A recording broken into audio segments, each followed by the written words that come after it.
Hey, sixth grade. This is Mr. Bajer. I'm going to be reading I Am Malala by Malala Yousafzai. For you guys to follow along, go into McMillan's Google Classroom, click on the April 6th post entitled I Am Malala PDF novel. Once you're there, click on the link and it should pull up a PDF.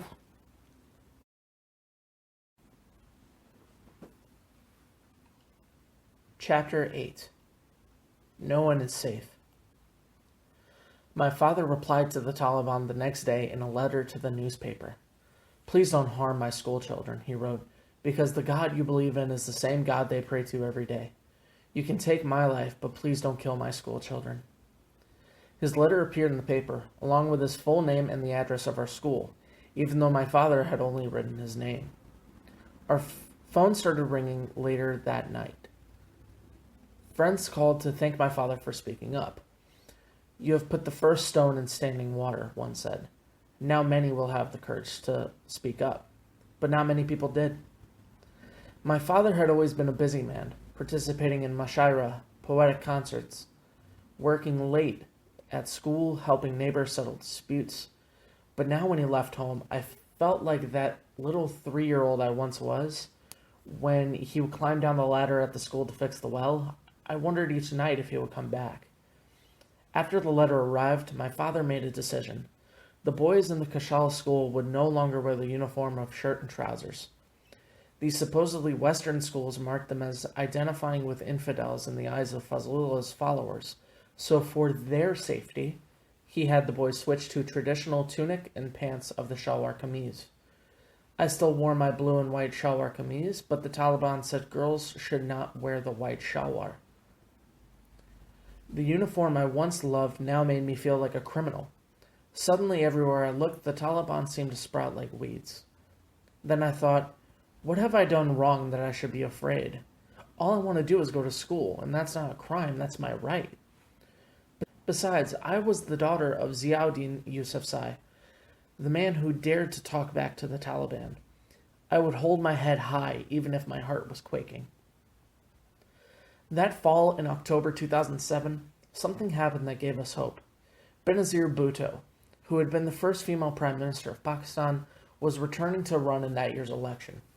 She had been living in exile in the UK since I was 2 years old, but I had been hearing about her for years. As a woman, she was a role model for girls like me, and she was the only politician who'd had the courage to speak out against terrorists. Our whole family was glued to the TV when her arrival was broadcast. We watched her weep as she stepped onto Pakistani soil for the first time in almost 9 years.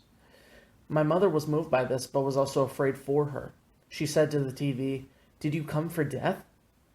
Everyone knew it was dangerous for her to return, but we hoped for her safety. Not long after that, just over 2 months later, she was dead. It happened right in front of my eyes as I again watched her on TV. "We will defeat the forces of extremism and militancy with the power of the people," she declared. Then she stood on the seat of her bulletproof vehicle to wave to her supporters. There was a crack of gunfire and the roar of an explosion. I watched breathless as she sank down inside the car. My mother, my father, and my grandmother burst into tears. Benazir Bhutto was the first woman attacked by the terrorists. Despite the fear we all felt for her, we were not expecting them to attack a woman. The killing of women is prohibited by the Pushtunwali Code. We were shocked. I found myself oddly still. My first thought was this: if Benazir Bhutto can die, no one is safe. No one was safe in Pakistan. Not the women who were forbidden to walk the streets of their own towns. Not the men who were being flogged to death for petty reasons. Not the children who worked in the trash heap. Not even children like me who just wanted to go to school. As I looked at the TV, a tiny voice in my heart whispered to me, "Why don't you go there and fight for women's rights? Fight to make Pakistan a better place." Had recently done interviews with the TV news channel Dawn and Khyber News about girls' education, and although I had been nervous, I had made it through, and I liked it.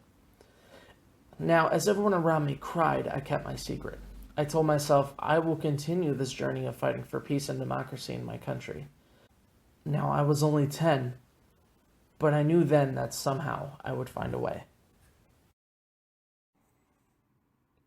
Okay, that was chapter 8. I want to remind you guys to log into Google Classroom and go into McMillan's room and complete your TDQs. Thank you for the ones who have been doing it consistently since the very beginning. Shout out to you guys. You guys are awesome. Let's dive into chapter 9.